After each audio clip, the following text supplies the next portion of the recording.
Bismillahirrahmanirrahim. Assalamualaikum warahmatullahi wabarakatuh.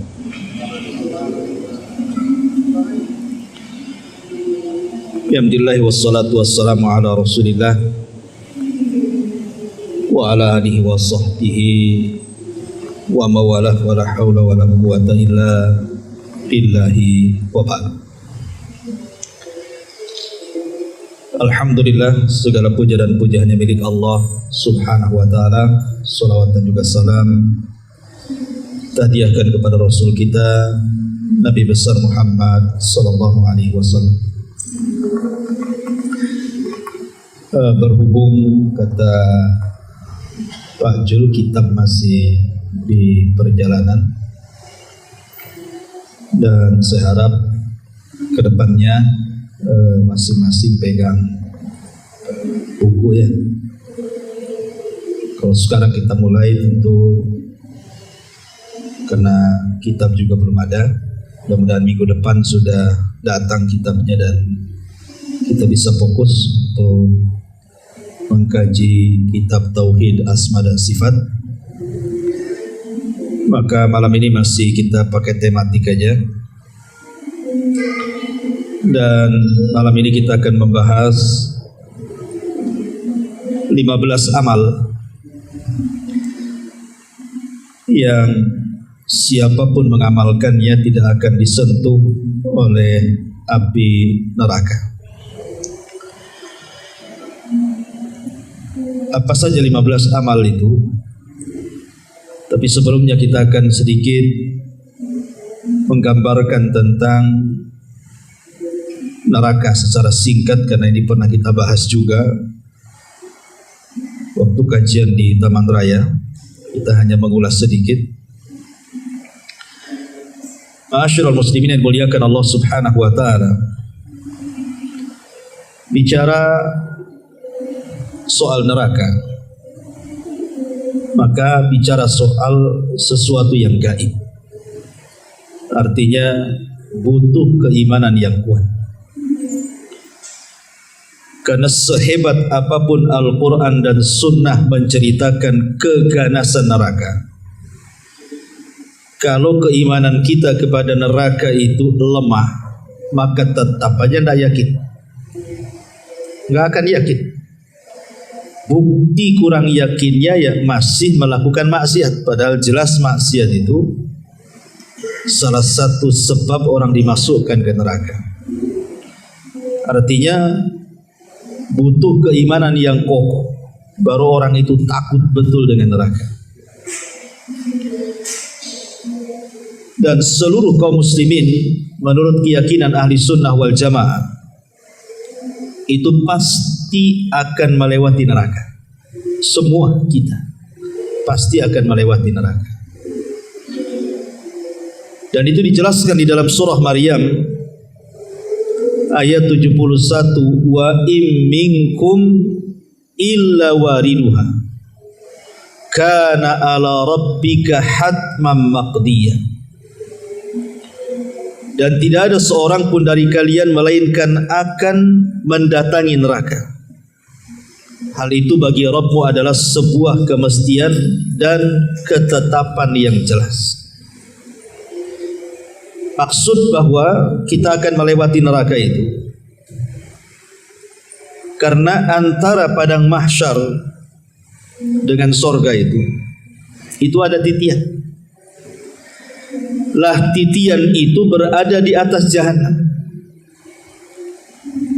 Nabi SAW mengatakan dalam sebuah hadis yang dikeluarkan Bukhari Muslim, yu'ta bil jisri fayaj'alu baina dhahrai jahannam, akan didatangkan jembatan kemudian dibentangkan di permukaan neraka jahanam. Kemudian sahabat bertanya, wa mal jisru ya Rasulullah, apa yang dimaksud jembatan yang dibentangkan di antara neraka jahanam itu? Maka Rasul mengatakan, madhadatun mazillatun alaihi khatatifu wa kalalib wa hasakah laha syaukatun laha syaukatun ukaifa takunu bin najdi yuqalu laha sa'dan, kata Rasul. Kata Nabi SAW, jembatan itu teramat sangat licin dan menggelincirkan. Di atasnya terdapat besi-besi pengait dan kawat-kawat berduri yang ujung-ujungnya bengkok. Ia bagaikan berduri, bagaikan pohon yang berduri yang terdapat di Najd, dikenal dengan pohon Sa'dan, pohon yang banyak durinya. Dari sini kita tahu bahwa setiap orang itu akan melintasi neraka. Maksudnya di atas titian itu. Ma'asyiral muslimin yang dimuliakan Allah Subhanahu wa taala, dan neraka sendiri definisinya adalah darun a'addallahu lil kuffar waliman asa minal muwahhidin. Jadi neraka itu definisinya adalah sebuah tempat yang diperuntukkan untuk orang-orang kafir dan ahli maksiat dari kalangan ahli tauhid. Saya ulangi, neraka itu adalah sebuah tempat yang diperuntukkan untuk orang-orang kafir dan ahli maksiat dari kalangan ahli tauhid. Berarti di sini kita tahu bahwa ada dua kelompok. Dari definisi ini ada dua kelompok yang masuk neraka. Kelompok pertama, kelompok yang dikekalkan apabila masuk tidak pernah keluar. Mereka lah orang-orang kafir. Dan kelompok yang kedua, memungkinkan apabila mereka masuk ke dalam neraka ada kesempatan bisa keluar. Dan mereka lah ahli maksiat dari kalangan ahli tauhid. Dan inilah keyakinan ahli sunnah.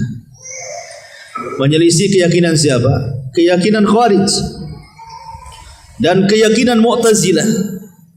Sebab orang-orang Khawarij dan Mu'tazilah mengatakan kalau orang masuk neraka tidak akan keluar. Jadi orang-orang Khawarij mengatakan kalau orang masuk neraka dipastikan tidak akan mungkin keluar lagi.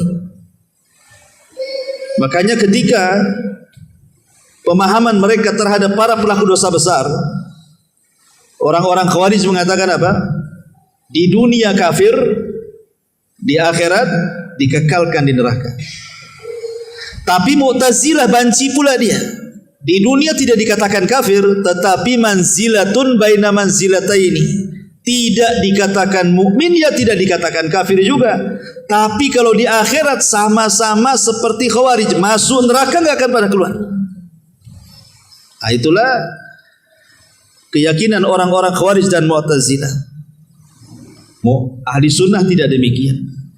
Para pelaku dosa besar, mereka mukmin tapi naqisul iman, kurang imannya. Dan kalaupun mereka harus masuk neraka itu adalah tahta masyiatillah, di bawah kehendak Allah.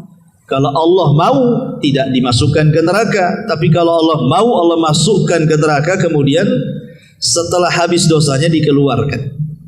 Itulah keyakinan al-wasat namanya. Makanya ada istilah akidah wasitiyah, tengah-tengah, ya. Ma'asyiral muslimin yang dimuliakan Allah Subhanahu wa taala, lah di antara sifat-sifat neraka ini.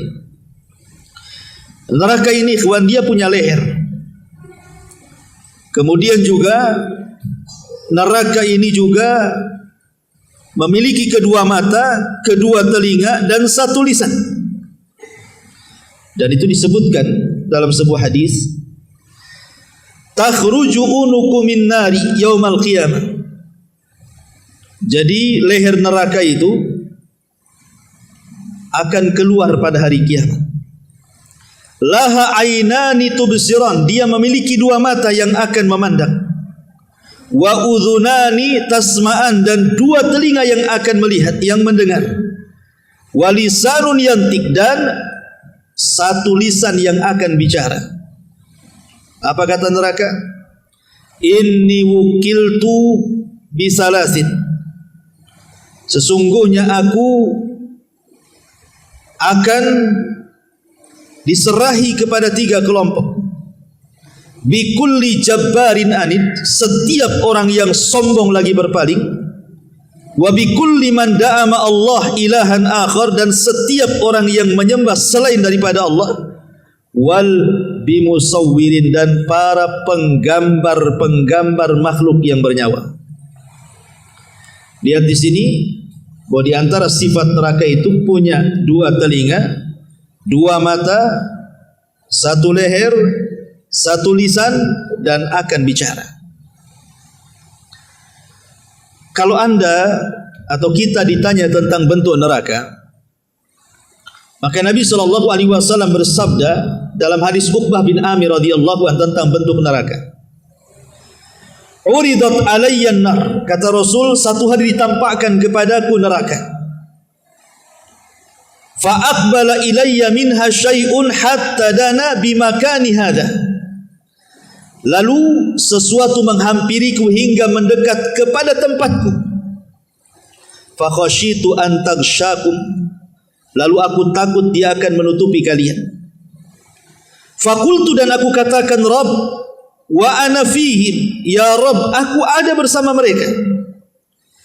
Fa sarafaha, maka Allah Subhanahu wa taala menggeser neraka tersebut ankum, dari kalian. Fa'adbarat kit'atan ka'annaha az-zawabai atau az-zawabi, maka tiba-tiba dia menghilang tapi tampak seperti tikar yang sangat luas. Di sini Nabi SAW digambarkan bentuk neraka seperti tikar yang terbentak. Adapun berapa luasnya neraka, maka dalam hadis Abi Hurairah radhiyallahu anhu, Nabi sallallahu alaihi wasallam mengatakan, asy-syamsu wal qamar thawrani mukawwarani fin nar yaumal qiyamah. Kata Rasul, matahari dan bulan akan digulung di neraka kelak pada hari kiamat. Kalau kita cerita luasnya matahari, luasnya bulan tentu luas sekali. Luas bumi saja 1,3 juta kan itu, kali lipat mungkin ya kalau matahari dibandingkan dengan bumi itu. Matahari jauh lebih besar kan. Lah matahari dengan bulan yang sebesar itu, yang matahari saja 1,3 juta lipatan lebih gitu ya, dengan bumi itu dimasukkan ke dalam neraka. Bagaimana nerakanya gitu maksudnya. Kalau ada yang bertanya, lah apa salahnya matahari dan bulan? Kenapa pula dimasukkan ke dalam neraka? Lain kalau manusia yang bermaksiat masuk neraka, wajar karena maksiatnya. Lah maksiat matahari bulan itu apa kan itu? Dia kan makhluk yang tidak bersalah. Allah ketika memasukkan matahari dan bulan itu bukan karena kesalahan matahari dan bulan, tidak, hanya ingin membantah penduduk neraka bahwa ketika di dunia mereka menyembah matahari dan bulan itu, bahwa keduanya bukan Tuhan. Buktinya Allah masukkan ke neraka gitu maksudnya. Makanya Allah Subhanahu wa taala mengatakan, la tasjudu lisyamsi wala lil qamari wasjudu lillahi alladzi khalaqahunna in kuntum iyyahu ta'budun. Jangan kalian sujud kepada matahari dan bulan, tapi sujudlah kepada yang menciptakan keduanya. Berarti tidak tahu berapa luasnya neraka itu. Ya kita bisa ukur ketika matahari bulan aja dipendamkan, nah itu dah kita dah bayangkan. Adapun kedalamannya, maka Nabi SAW mengatakan dalam hadis Abu Hurairah radhiyallahu anhu yang dikeluarkan Imam Bukhari, ketika Rasul sedang kumpul-kumpul para sahabat seperti ini, tiba-tiba ada suara yang menggelegar. Kemudian Rasul bertanya, tahu enggak suara itu? Sahabat mengatakan, Allah dan Rasulnya yang tahu. Kata Rasul, hadza hajarun rumiya bihi fin nari mundu sab'ina kharifan falahu wa yahzi fin naril an hina intaha ila qa'riha. Itulah suara batu sebesar unta, katanya, dilempar ke dalam neraka sejak dulu 70 tahun yang silam. Sekarang baru sampai di dasarnya. Jadi kalau orang terjatuh dari titian itu, ikhwan, masuk ke dalam jahanam, Anda bisa bayangkan kita berada terjatuh dari ketinggian di awang-awang itu sampai ke bawah itu, baru sampai ketika sudah lewat 70 tahun. Berarti kan tinggi sekali kan. Neraka itu dalamnya luar biasa. Kalau batu ditimpakan sebesar unta dari titian ke jahanam itu baru sampai di dasarnya setelah 70 tahun perjalanan. Adapun panasnya api neraka disebutkan dalam Sahih Bukhari, narukum juz min sab'ina juz'an min nari jahannam. Qila ya Rasulullah, in kanat lakafiyatun, qala fuddilat alaihin bi tis'ati wa sittina juz'an kulluhum mithlu harriha. Api kalian di dunia ini merupakan bagian dari 70 bagian api neraka jahanam. Lalu ditanyakan kepada beliau, wahai Rasul, satu bagian itu saja sudah cukup menyiksa para pelaku maksiat sebenarnya. Coba di dunia ini, isi dunia ini semua api, ikhwan. Isi dunia ini semua api kan. Di bawah lautan ada gas api, ya kan? Di bawah tanah ini ada api semua, ada vulkan, ada larva, ada macam-macam kan. Kalau seandainya itu api-api satu dunia ini dikumpulkan, yang di dasar lautan, yang di dasar bumi, yang di permukaan bumi, untuk mengadab ahli maksiat, kata Rasul, itu cukup sebenarnya. Padahal itu baru satu bagian dari 70 bagian kan. Kemudian kata Nabi SAW, ditambahkan atasnya dengan 69 kali lipat yang sama panasnya. Sepanas apa itu api neraka? Ma'asyiral muslimin yang dimuliakan Allah Azza wa Jalla. Adapun atapnya, atap neraka, maka disebutkan dalam surah Waqiah, wa dhillum miyahmum la barid wala karim. Dan naungan atap neraka itu adalah asap yang hitam, tidak sejuk dan tidak menyenangkan. Jadi pelaponnya bahasa kita itu adalah asap-asap yang sangat hitam. Jadi orang kalau masuk neraka udah nggak tampak lagi karena sudah banyak asap-asap yang hitam, dan itu juga disebutkan dalam surah Al-Mursalat. Adapun hawanya, angin neraka, maka disebutkan dalam surah Al-Waqiah, fi samumin wa hamim. Mereka dalam siksaan angin yang sangat panas dan air yang sangat mendidih. Adapun bahan bakarnya, maka Allah mengatakan dalam surah Al-Baqarah 24, wa quduhan nas wal hijarah. Bahan bakarnya manusia dan bebatuan. Adapun kengeriannya, Allah katakan dalam surah Mursalat 32, innaha tarmi bi syararin kal kautsar. Sungguh neraka itu menyemburkan bunga api sebesar dan setinggi-tinggi istana. Adapun suaranya, maka disebutkan dalam surah Al-Furqan 12, idza ra'atkum mim makanin ba'id sami'u laha taghayyudan wa zafira. Apabila neraka melihat mereka dari tempat yang jauh, mereka mendengar suara yang mengguntur dan menggemuruh karena kemarahannya. Adapun para penjaganya, neraka akan dijaga oleh para malaikat yang bersab-sab. Tidak ada yang bisa keluar dari api neraka. Kullama aradu an yakhruju minha u'idu fiha. Setiap orang ingin kabur dari neraka, dihalau dimasukkan lagi, dihalau dimasukkan lagi. Adapun pintu-pintunya, maka neraka memiliki 7 pintu sebagaimana disebutkan dalam surah Al-Hijr, dan siksaan yang paling ringan sebagaimana disebutkan dalam Sahih Bukhari, inna ahwana ahlin nar azaban yaumal qiyamah la rajulun tudau fi ahmasi qadamaihi jamratan yagli min huma dimagu. Sesungguhnya seringan-ringan siksa ahli neraka pada hari kiamat, orang yang diletakkan bara api di bawah tumitnya namun mampu mendidihkan kepalanya. Naudzubillah. Ini gambaran neraka. Tidak mungkin saya jelaskan, nanti habis waktu. Kita masuk sekarang, kalau kita sudah tahu ngerinya seperti itu neraka. Makanya kenapa orang-orang yang berhasil keluar dari neraka dan masuk ke dalam surga itu sebuah keberuntungan dalam Quran. Faman zuhziya 'anil nar wa udkhilal jannah faqad faz. Siapapun yang dikeluarkan dari neraka dimasukkan ke dalam surga, itulah keberuntungan yang luar biasa. Dan semua kita senantiasa berlindung dalam setiap solat kita kan. Di akhir tasyahud kita disuruh berlindung dari jahanam kan. Allahumma inni a'udzubika min adzabi jahannam wa min adzabil qabri wa min fitnatil mahya wal mamat wa min syarri fitnati masihid dajjal.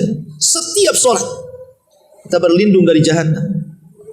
Karena orang yang masuk jahannam itu tidak bisa dibayangkan. Bagaimana dibayangkan?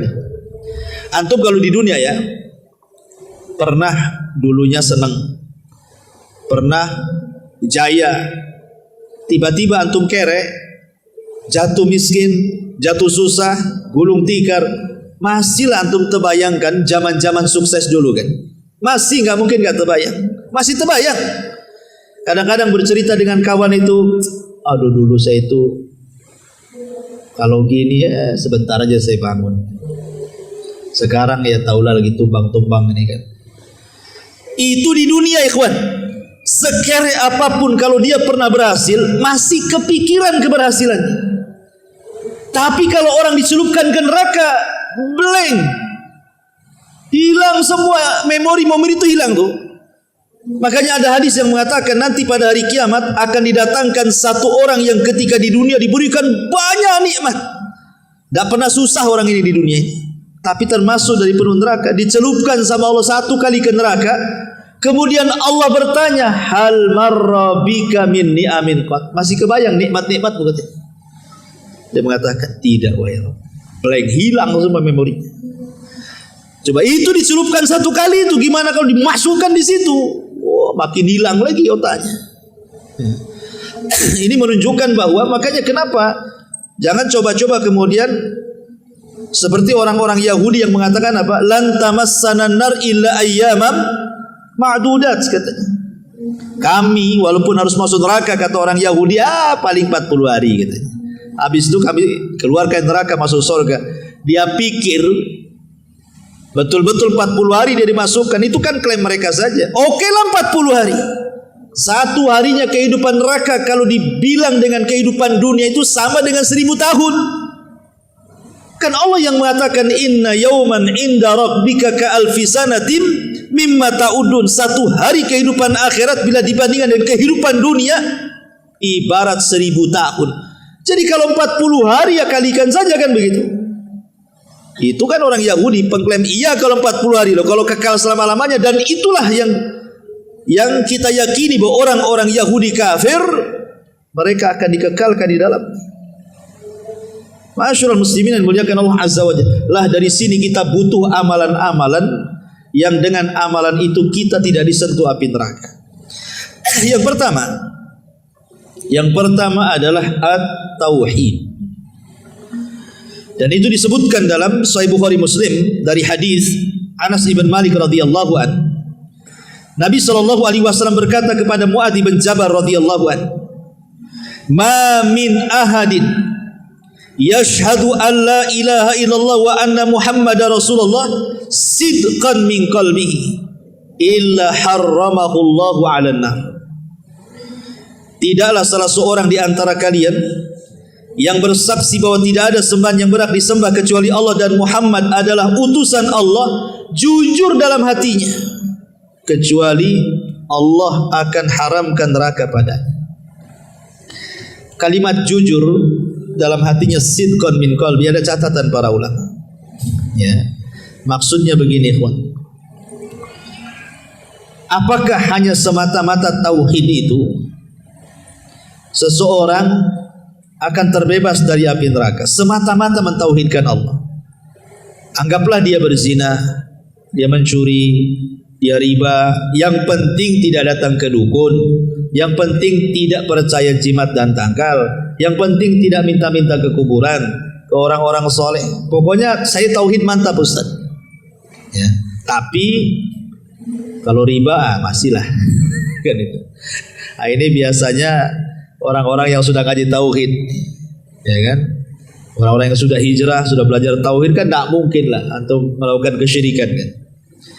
Takut malah kita kalau melakukan kesyirikan. Tapi kalau dosa besar masih juga nipu, masih juga gibah, masih juga bohong dan begitu seterusnya kan? Ya. Lah pertanyaannya, apakah kemudian semata-mata orang mentauhidkan Allah itu sudah mencukupkan modal dia terbebas dari api neraka dan direct masuk surga? Tidak. Karena kalimat sidqan min qalbihi maksudnya jujur dalam hatinya. Tauhid itu melahirkan iman. Dan iman itu menurut ahli sunnah adalah keyakinan yang menghujam dalam hati, kemudian diucapkan lewat lisan, diaplikasikan lewat perbuatan. Berarti kalau hanya mengucapkan la ilaha illallah walaupun dia yakin dengan tauhid, kalau lisannya belum mengaplikasikan hatinya atau perbuatannya belum mewujudkan apa yang dikatakan lisannya, berarti belum mentauhidkan Allah secara sempurna. Dari sini kita tahu berarti ada tauhid yang sempurna, ada tauhid yang kurang sempurna.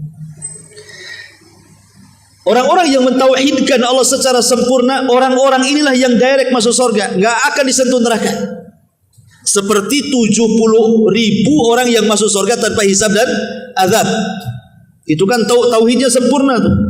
Tidak minta diruqyah, tidak minta dikai, tidak tatayur, kemudian mereka pun bertawakal kuat kepada Allah, ia direct masuk surga. Tapi ada orang-orang yang tauhidnya kurang sempurna. Lah tauhidnya kurang sempurna ini, dia bertauhid tetapi mungkin masih meninggalkan sholat, masih berzina, masih maling, masih begitu. Berarti orang seperti ini belum mutlak terbebas dari api neraka.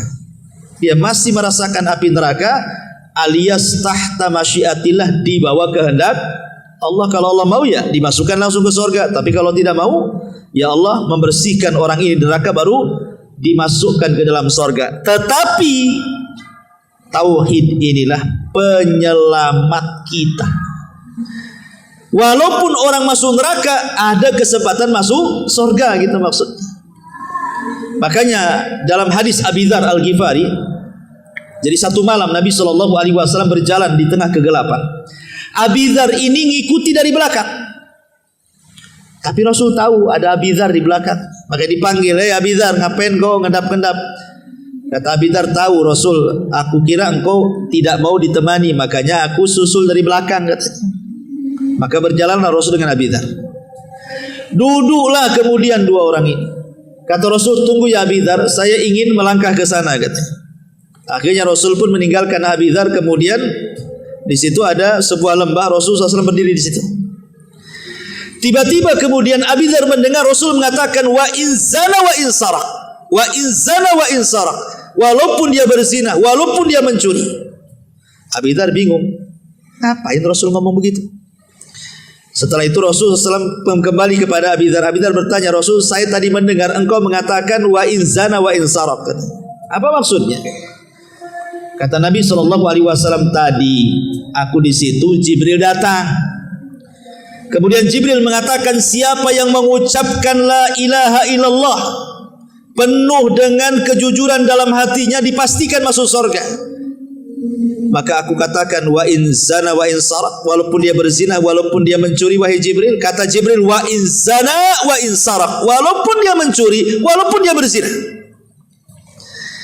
Ulama ketika mensyarah hadis ini, dia mengatakan, maksudnya kalimat wa in zana wa in sarak di sini, orang yang bertauhid walaupun dia berzina, walaupun dia mencuri, maksudnya ada kesempatan masuk surga walaupun dia harus masuk neraka dulu, itu maksudnya.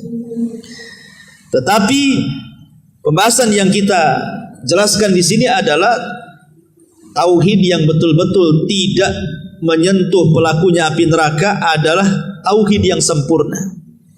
Betul-betul dia menjalankan tauhid itu dengan rukun-rukun dan syarat-syaratnya. Ini yang pertama. Yang kedua, al-jihadu fi sabilillah. Orang yang berjihad di jalan Allah Subhanahu wa taala, berperang maksudnya. Nabi sallallahu alaihi wasallam mengatakan, "Man idbarrat qadamahu fi sabilillah harramallahu 'alan nar." Barang siapa yang kedua kakinya penuh dengan debu karena dia berperang di jalan Allah Subhanahu wa taala, maka cukup baginya Allah haramkan neraka padanya. Ini yang kedua, tidak perlu dijelaskan yang kedua. Kita menjelaskan yang penting-penting saja. Kemudian yang ketiga, muhafazatu ala salawatil khamsati fi waqtiha. Menjaga solat 5 waktu tepat pada waktunya. Dan disebutkan dalam hadis yang dikeluarkan Bukhari Muslim dari Handalah Al-Asadi radhiyallahu anhu. Nabi mengatakan, "Man hafadha 'ala salawatil khamsi ala wudu'iha wa mawaqitiha wa ruku'iha wa sujudiha yaraha haqqan lillahi 'alaihi hurrima 'alan nar," kata Rasul. Barang siapa yang menjaga solat 5 waktu, dia jaga wudunya, dia jaga waktu-waktunya, dia jaga ruku dan sujudnya. Ikhwan, kalau kita membahas masalah solat, biasanya selalu diulang-ulang kalimat ruku dan sujud. Kenapa? Karena bagian ini yang dilalaikan manusia.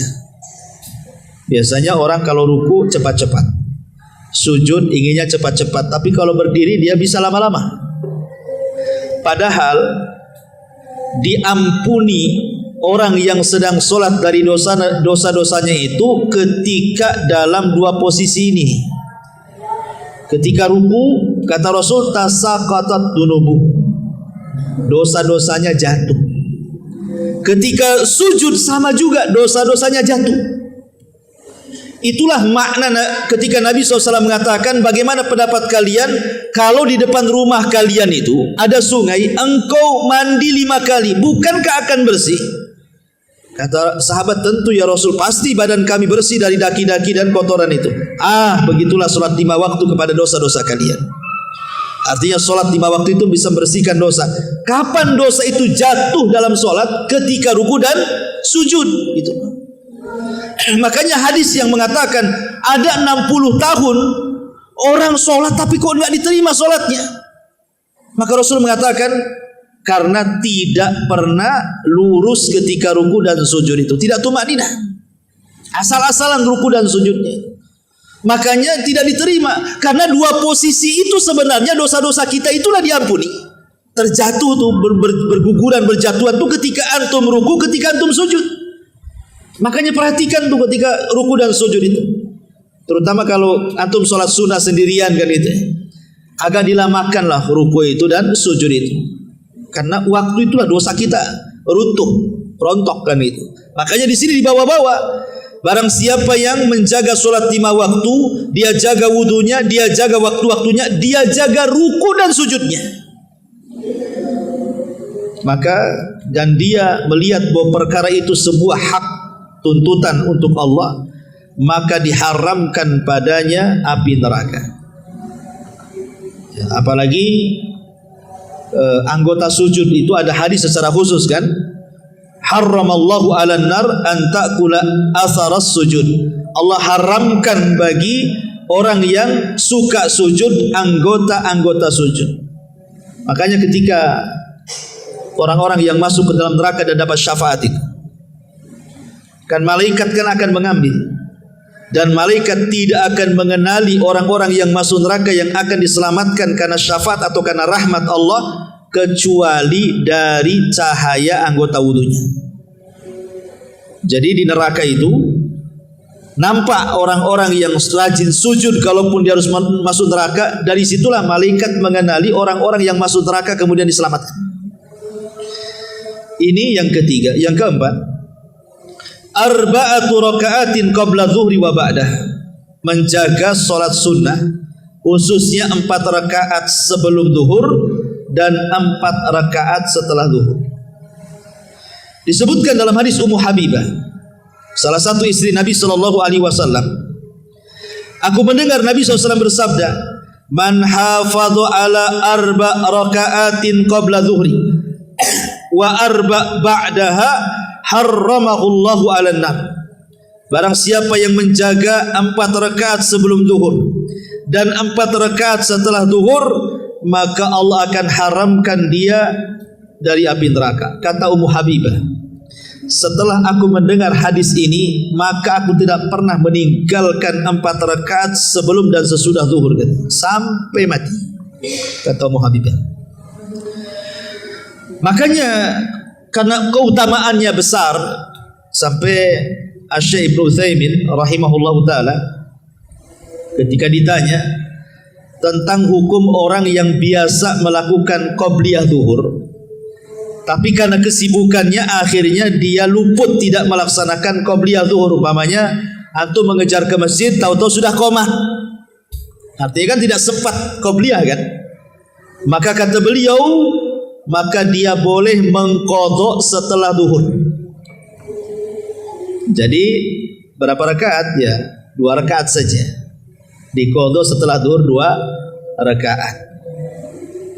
Ditambah dengan 4 rakaat setelah duhur berarti 6 rakaat.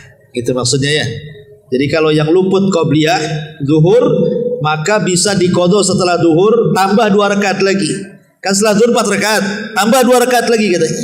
Berarti jadi 6 rakaat, tetapi bukan 6 rakaat sekali salam, tentu 2 rakaat salam, 2 rakaat salam gitu maksudnya. Dan ini juga senada dengan Syekh bin Baz rahimahullahu taala ketika ditanya, maka beliau mengatakan idza fatathu as-sunnatul qabliyatu sunnatadz zuhri. Apabila seseorang luput melaksanakan sunnah qabliyah, sunnah zuhur, fasunnatu yusalliha ba'da zuhri, maka disunnahkan dia salat setelah zuhur. Dan itu berdasarkan hadis Nabi sallallahu alaihi wasallam, Rasul pernah luput sunnah qabliyah zuhur, kemudian beliau qadha setelah zuhur. Karena ada perbedaan ya, kalau qabliyah itu waktunya pendek. Kalau qobliyah waktunya pendek karena antara adzan dan qomat. Tapi kalau ba'diyah itu panjang karena sampai habis waktu sholat. Pemanya habis duhur nih kan ke asar kan panjang tuh, gitu ya. Maka memungkinkan mengqadha gitu ya. Tapi kalau qobliyah kan pendek kan habis adzan ke qomat, itu pendek kali. Makanya dibolehkan qadha kan itu. Ini yang keempat. Kemudian yang kelima, idrab takbiratul ihram arba'ina yauman mutataliyatan. Antum salat mendapatkan takbiratul ihram imam selama 40 hari berturut-turut. Selama 40 hari berturut-turut antum mendapatkan takbiratul ihram imam. Yang disebutkan dalam Sahih Al-Jami' yang disahihkan oleh Syekh Nasir Albani, Nabi SAW mengatakan dari hadis Anas bin Malik radhiyallahu an, man shalla lillahi arba'ina yawman fi jama'atin yudrik takbiratal ula kutibat lahu bara'atun min nar wa bara'atun minan nifaq. Barang siapa yang salat karena Allah 40 hari dalam jamaah mendapatkan takbiratul ihram, maka akan dicatat 2 bara'ah. Apa bara'ah? Berlepas diri. 1 berlepas diri dari api neraka, dan 1 berlepas diri dari sifat nifak. 40 hari saja tapi berturut-turut. Makanya untung orang-orang yang mondok di pesantren bertahun-tahun kan nih. Kita ini yang sudah di masyarakat ya mungkin 1 hari 5 waktu lah, jangan sampai luput dari takbiratul ihram aja enggak bisa. Mesti ada yang luput 1 ya kan. Coba kalau kita azamkan sajalah demi supaya kita tidak disentuh api neraka kan itu. 40 hari betul-betul antum fokus gitu ya. Sebelum qomat sudah ada gitu. Wah itu mantap ikhwan. Baik, kemudian yang ke-6, muhafadzatu an salati subhi wal asri fi waqtiha, berusaha menjaga 2 salat wusta, subuh dan asar. Kata Nabi sallallahu alaihi wasallam, la yalijin nar man shalla qabla tulu'i syamsi wa qabla ghurubiha. Tidak akan disentuh api neraka orang yang menjaga salat sebelum terbit matahari artinya subuh, dan sebelum terbenam matahari artinya asar. Karena begini ikhwan, zuhur dan asar dan subuh ini adalah salat yang mendapatkan 2 pahala. Kalau yang lain 1 pahala. Tapi khusus subuh dan asar itu dapat 2 pahala. Subuh dapat 2 pahala, asar dapat 2 pahala. Kalau zuhur 1 pahala, maghrib 1 pahala, isya 1 pahala. Tapi kalau zuhur 2, kalau subuh 2, kalau asar 2. Macam mana caranya? Nabi SAW mengatakan, yata'aqabuna fikumul malaikatul laili wa malaikatul nahar. Jadi setiap hari Allah tugaskan 2 malaikat pencatat kebaikan. Ada malaikat malam, ada malaikat siang tuh. Pertemuannya di 2 waktu ini. Jadi kalau malaikat siang Mereka hendak mencatat orang-orang yang baik di siang hari turun di waktu subuh ketika manusia sedang sholat subuh. Dia catat si fulan sholat subuh. Kemudian sampai asar. Ketika asar dia akan harus melaporkan tuh catatannya. Ketika manusia sedang sholat asar, dia catat si fulan sholat asar. Di waktu yang sama, malaikat malam turun mencatat juga dia sholat asar. Kemudian sampai malam, dia mencatat apakah si fulan itu tahajud, baca Quran, witir atau doa atau apa tuh zikir gitu ya. Sampai subuh, sebelum dia naik ke atas, dia pun mencatat sholat subuhnya. Sebelum turunnya malaikat siang. Berarti zuhur dicatat satu malaikat siang saja. Asar dicatat malaikat siang dan malam. Maghrib dicatat malaikat malam saja. Isya dicatat malaikat malam saja. Subuh dicatat malaikat malam dan malaikat siang. Makanya dua solat ini sangat istimewa, disebut wusto, yang Allah katakan hafidhu ala salawati was salatil wusto. Jaga oleh kalian 5 waktu solat, terutama solat wusto, maksudnya asar dan subuh gitu maksudnya. Ini yang keenam. Kemudian yang ketujuh, ainun bakat min khasyatillah, mata yang menangis karena takut kepada Allah. Wa ainun tabitu tahrusu fi sabilillah, dan mata yang tidak pernah tidur karena menjaga orang-orang yang sedang jihad di jalan Allah.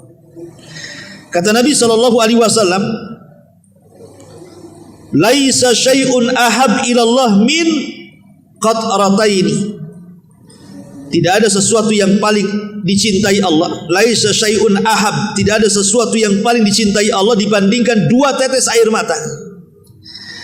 Qitratun min dumu'in fi khasyatillah, tetesan air mata saat takut kepada Allah. Wa qitratu damin tahraq fi sabilillah, dan tetesan darah yang dia teteskan saat jihad di jalan Allah Azza wa Jalla. Ma'asyiral muslimin yang dimuliakan Allah Azza wa Jalla, kalau seandainya antum terbangun malam-malam, kemudian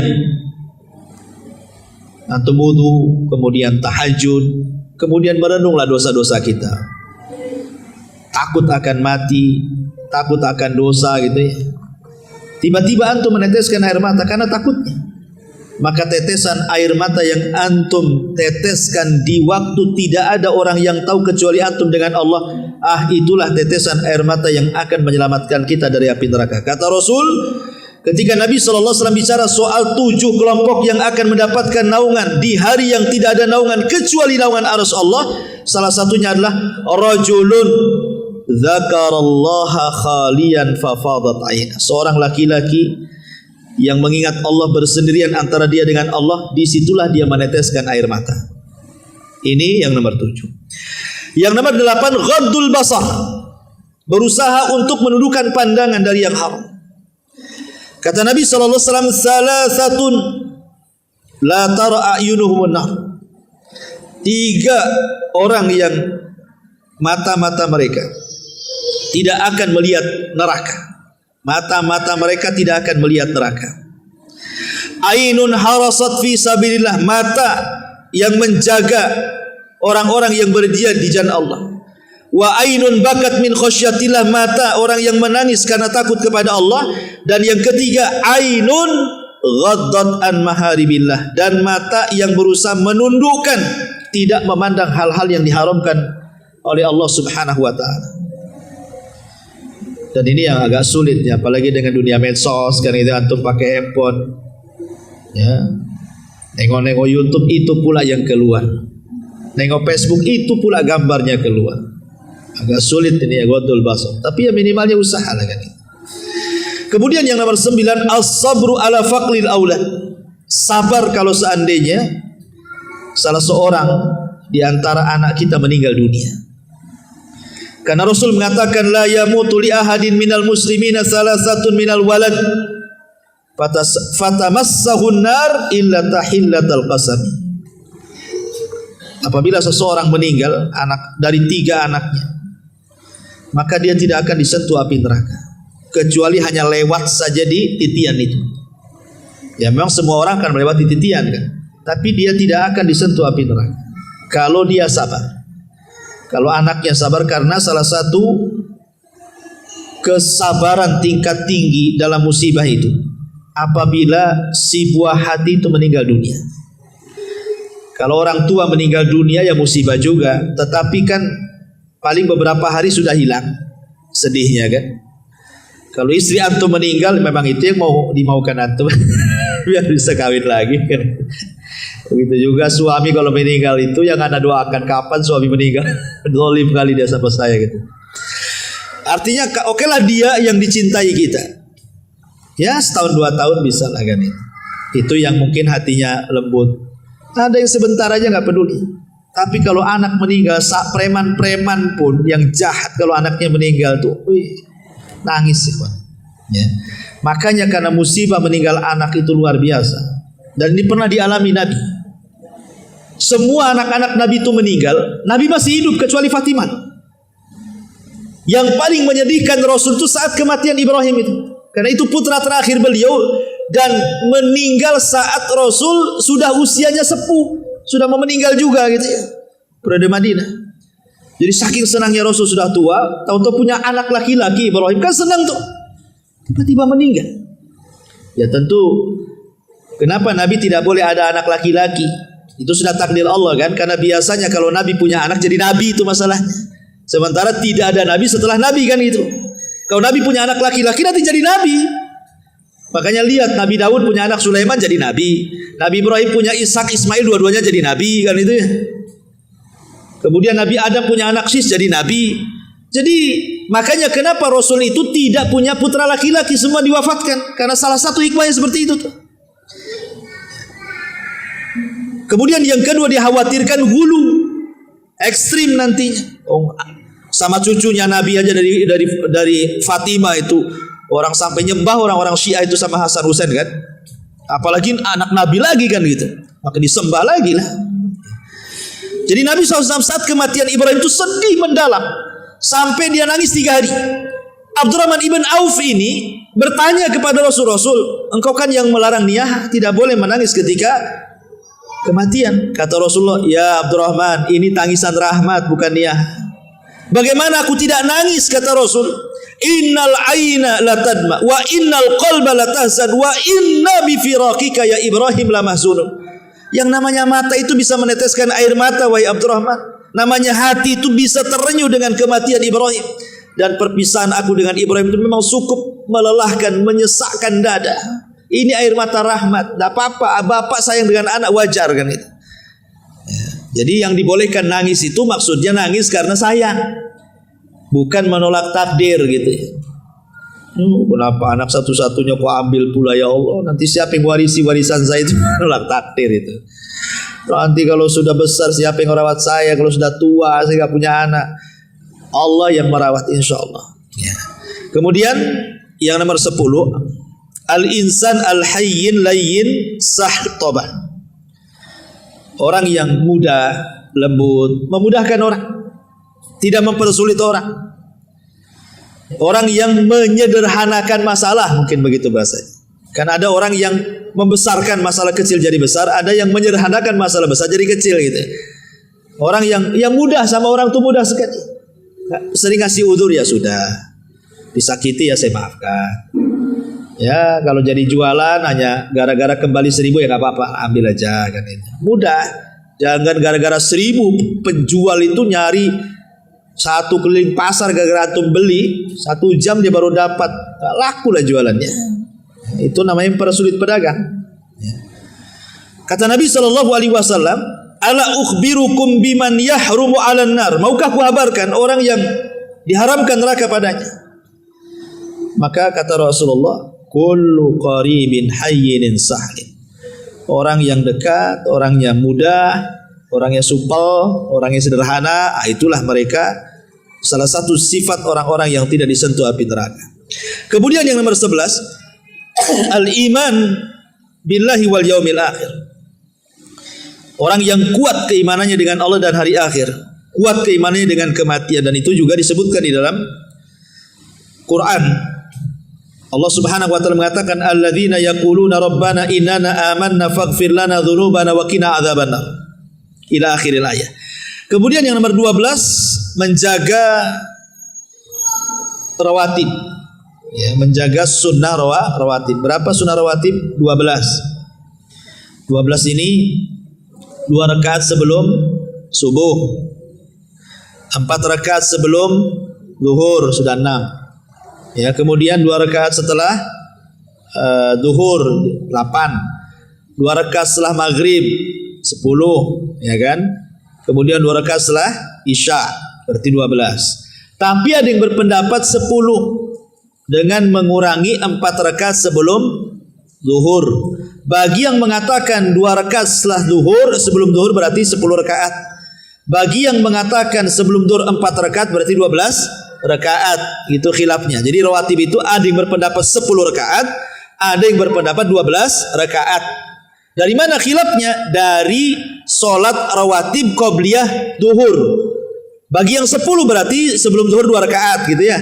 Bagi yang 12 berarti sebelum zuhur 4 rakaat. Di situ perbedaannya. Dan Nabi mengatakan, "Man shalla fi yaumin isnatai asyrata rak'atan haramallahu lahmahu 'anin nar." Barang siapa yang salat dalam satu hari 12 rakaat, Allah haramkan dagingnya dari api neraka. Kemudian yang nomor 13, as-saum. Orang yang merutinkan puasa, puasa sunnah, Senin Kamis, puasa Daud, Ayamul Bid, puasa sunnah lah.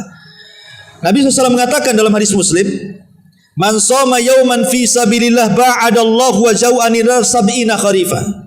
Barang siapa yang berpuasa satu hari saja karena Allah, maka Allah akan jauhkan wajahnya dari api neraka 70 tahun. Ada yang mengatakan 70 musim. Ini yang nomor 13. Yang nomor 14, as-sahar fi sabilillah. Begadang karena di jalan Allah, seperti antum berthalabul ilmi, antum baca buku di malam hari gak tidur gitu ya, ataupun antum dengerin YouTube kajian sampai gak tidur ya. Memang betul-betul gak tidurnya itu karena dengar kajian, karena mencari ilmu gitu maksudnya, bukan karena gak bisa tidur karena mikir utang, bukan itu ya. Maksudnya ya betul-betul antum menyengajakan malam-malam gak tidur itu untuk murojaah ya, maka itu namanya as-sar fi sabilillah ya. Kata Nabi SAW, "Hurrimat ainun 'alan nar sahirat fi sabilillah." Diharamkan mata-mata dari api neraka orang yang terjaga karena di jalan Allah Subhanahu wa taala. Karena dan di jalan Allah salah satunya thalabul ilmi. Kemudian yang 15, zikrullah wa tauhiduhu indal maut. Senantiasa banyak berzikir dan dia bisa mengucapkan tauhid ketika kematiannya. Disebutkan dalam hadis yang dikeluarkan Imam Ibnu Majah dari Abi Sa'id Al-Khudri, Nabi SAW mengatakan, "Idza qala al-'abdu," apabila seorang hamba berkata, "La ilaha illallah wallahu akbar." Yaqulullahu azza wa jalla, "Sadaqa abdi la ilaha illa ana wa ana akbar." Apabila seorang hamba mengatakan tidak ada sesembahan yang berhak disembah kecuali Allah dan Allah Maha Besar, maka Allah mengatakan, "Hambaku telah benar. Ya, tidak ada sesembahan yang berhak disembah kecuali aku dan aku Maha Besar." Wa idza qala al-abdu, tetapi kalau hamba mengatakan la ilaha illallah wahdah, tidak ada sesembahan kecuali Allah saja, maka Allah mengatakan, "Shadaqa abdi, hambaku telah benar. La ilaha illa ana wahdi," karena tidak ada sembahan yang berhak disembah kecuali aku saja. Wa idza qala, dan apabila hamba berkata la ilaha illallah la syarikalah, tidak ada sembahan yang berhak disembah dan tidak ada sekutu baginya, maka Allah katakan, "Shadaqa abdi, hambaku telah benar. La ilaha illa ana wa la syarikali." Tidak ada sembahan yang berhak disembah kecuali aku dan tidak ada sekutu bagiku. Wa idza qala, dan apabila hamba berkata la ilaha illallah lahul mulku wa lahul hamdu, tidak ada sembahan yang berhak disembah kecuali Allah, bagi dia kerajaan dan pujian, maka Allah mengatakan, "Shadaqa abdi, hambaku telah benar. La ilaha illa ana, tidak ada sembahan kecuali aku. Li al mulk wa li al hamdu, karena kekuasaan dan pujian itu hanya milikku." Wa idza qala, dan apabila hamba berkata la ilaha illallah wa la haula wa la quwata illa billah, tidak ada sembahan yang berhak disembah kecuali dan tidak ada kekuatan kecuali milik Allah, maka Allah mengatakan, "Shadaqa abdi, hambaku telah benar. La ilaha illa ana, tidak ada sembahan yang berhak kecuali aku. Wala haula wala quwata illa bi, tidak ada daya dan kekuatan kecuali milik aku." Apa kata Rasulullah? Man ruzikohunna inda mautih. Siapa yang salah satu lafaz-lafaz ini antum baca, berhasil antum baca sebelum matinya, ketika antum sedang sakaratul maut, lam tamassahun nar, maka antum tidak akan disentuh api neraka. Ya, dari lafaz-lafaz ini. Entah antum membaca la ilaha illallah Allahu akbar kemudian mati, atau antum membaca la ilaha illallah wahdah, atau antum membaca la ilaha illallah syarikalah, atau antum membaca la ilaha illallah lahul mulku wa lahul hamdu, atau antum membaca la ilaha illallah haula wala quwata illa billah. Pokoknya dari bacaan-bacaan ini kemudian Allah takdirkan meninggal antum di atas bacaan ini, maka Rasul mengatakan dia tidak akan disentuh api neraka. Artinya mati di atas tauhid gitu maksudnya. Inilah 15 amalan yang disebutkan para ulama, dan kita tidak akan disentuh api neraka. Tapi ada sebaliknya. Sebaliknya itu justru dia tidak akan disentuh surga. Siapa mereka? Satu, orang musyrik tidak akan disentuh surga. Orang musyrik masuk neraka kekal di dalam.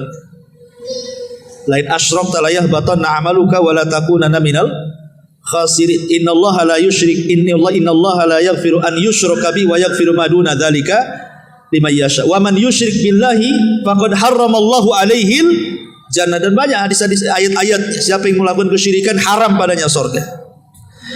Yang kedua, al-muntahir, orang bunuh diri. Ya, orang bunuh diri, Nabi SAW mengatakan dia akan kekal di neraka. Maksudnya kekal di neraka itu lama gitu maksudnya. Jadi kalau ada bahasa kekal baik di Quran ataupun sunnah, berarti maknanya dua. Makna kekal ya kekal tidak akan keluar, makna kekal saking lamanya disebut kekal gitu maksudnya.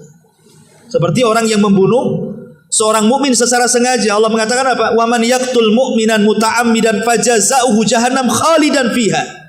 Siapa yang membunuh seorang mukmin secara sengaja maka akan masuk neraka, dikekalkan di dalamnya. Bukan kekal gak keluar maksudnya. Saking lamanya Allah sebut kekal gitu maksudnya. Sebab kalau seandainya kekal itu maknanya kekal tidak akan keluar, ini khawarij namanya. Ini orang-orang Mu'tazilah yang mengatakan seperti itu. Ahli sunnah bukan khawarij, ahli sunnah bukan Mu'tazilah yang kalau orang masuk neraka gak keluar lagi, tidak. Jadi kalimat kekal ada yang kekal selamanya, ada yang dimaksud kekal itu saking lamanya sampai Allah mengatakan kekal gitu maksudnya. Ya, orang yang bunuh diri itu seperti itu. Ya. Padahal niatnya bunuh diri itu supaya mengakhiri, supaya dari keperitan hidup kan. Malah masuk neraka lama-lama pula di situ. Tujuannya itu mau istirahat, orang bunuh diri itu malah masuk neraka kekal pula lama-lama di situ. Kemudian yang nomor 3, al-imamul ghas li ra'iyati. Ini pemimpin yang ghas, penipu rakyatnya. Ini musim kampanye nih, musim politik. Wah, semua janji keluar. Kalau aku jadi presiden, bla bla bla bla bla bla semua. Jangankan presiden, nyalek aja banyak kali janjinya. Udah jadi, mana ada janji itu? Tak ada, hilang janji. Kemudian qati'ur rahim, memutus silaturahim. Kemudian manidda ila ghairi abi, mengklaim kepada yang bukan bapaknya, ngaku turunan Nabi padahal tidak sampai ke Nabi, yang ada ke Abu Jahal pula. Ya. Nah, ini kan bahaya. Ngaku Nabi itu harus keturunan Nabi, harus jelas nasabnya, badannya jelas. Kan ada badan khusus. Para ulama itu menyebutkan ada badan-badan yang memang dikenal kalau dicatat di situ ya turunan Nabi. Yang kedua, kabilahnya dikenal, seperti di Saudi, di Yaman kan dikenal oleh kabilah-kabilah. Oh, memang kalau kabilah itu sampai kepada Nabi. Gitu. Kalau di sana memang mudah mengenali, kalau di Timur Tengah kan, Saudi atau di Yaman. Kalau di negeri kita ini susah pula. Ya. Karena saya mendengar ada juga nasab beli. Jadi kalau ingin beli sampai ke turunan Nabi itu beli nasab. Oh, masa nasab dibeli? Padahal mengaku kepada yang bukan turunannya tidak boleh. Pokoknya antum ngambil anak angkat, kemudian dinasabkan kepada bapak angkat, tidak boleh. Kenapa? Karena nanti konsekuensinya banyak hukum-hukum yang kabur di situ, seperti mahram, waris, wali, kan nanti susah nantinya. Ini anak angkat perempuan, antum nasabkan ke antum. Satu, dia bukan mahram kalau sudah besar, udah balik. Yang kedua, dia bukan ahli waris. Yang ketiga, antum tidak bisa jadi wali kan. Sementara antum klaim dia anak antum, cuma akhirnya banyak hukum-hukum yang berlaku di situ nantinya. Makanya tidak boleh dalam Islam menasabkan anak angkat ke bapak angkat. Maka diancam lagi dalam Islam, manidda ila ghairi abi wa huwa ya'lam fal jannatu ali haram. Siapa yang mengklaim kepada yang bukan bapaknya dan dia tahu, surga haram bagi dia, kata Rasul. Kemudian man qatala muahidan, orang yang membunuh kafir yang ada perlindungan dari negara Islam, atau kafir dhimmi, kafir muahid, kafir musta'man, itu tidak boleh dibunuh. Kalau dibunuh lam yajid raihatal jannah, tidak akan mendapatkan bau surga. Kemudian yang terakhir, 3 kelompok yang disebutkan dalam satu redaksi hadis. Kata Nabi SAW, salah satu la yadkhulunal jannah. Ada 3 kelompok yang tidak akan masuk surga. Al-aquli walidaini, durhaka sama orang tua. Wadayus, kepala rumah tangga yang tidak punya kecemburuan keluarganya maksiat. Kemudian warrajilatu minan nisa, perempuan yang kelaki-lakian, ya, tomboy bahasa kita. Dalam riwayat yang lain, salah satu la yadkhul jannah, 3 orang tidak akan masuk surga. Mudminul khamri, orang yang gemar minum khamr. Wa qati'ur rahim, orang yang mutus silaturahim. Wa musaddiqun bisir, orang yang membenarkan dukun. Dalam riwayat yang lain, salah satu la yadkhulunal jannah, syaikhun zanin, tidak akan masuk surga 3 kelompok. Yang pertama kakek-kakek, udah kakek berzina. Yang kedua wal imamul kadzab, imam yang dusta, pemimpin yang dusta. Wal ail al mazhub, orang miskin lagi sombong. Nah, miskin sombong lagi. Nah, berarti kalau kita dikumpulkan di sini 3 orang dalam satu redaksi. Pertama, orang yang durhaka dengan orang tua. Yang kedua, dayus, kepala rumah tangga yang tidak punya kecemburuan. Yang ketiga, wanita-wanita yang menyerupai laki-laki atau sebaliknya. Yang keempat, orang-orang yang gemar minum khamar. Yang kelima, orang yang membenarkan sihir. Yang keenam, kakek-kakek sudah tua masih suka berzina. Yang ketujuh, pemimpin dusta. Dan yang kedelapan, orang miskin sombong. Nah, ini disebutkan mereka tidak akan masuk surga. Artinya tidak masuk surga awalian, maksudnya tidak akan masuk surga bersama rombongan yang awal-awal gitu maksudnya. Bukan sama sekali nggak masuk surga, artinya maksudnya tidak masuk surga bersama orang-orang yang awal, dia belakangan tak masuk neraka dulu baru masuk surga begitu maksudnya. Nah, inilah diantara orang-orang yang diharamkan surga dan orang-orang yang diharamkan dari api neraka, dan tadi sudah dijelaskan gambaran tentang neraka. Wallahu a'lam bishawab. Subhanakallahumma bihamdika asyhadu an la ilaha illa anta astaghfiruka wa atubu ilaik. Allahu ta'ala. Assalamualaikum warahmatullahi wabarakatuh.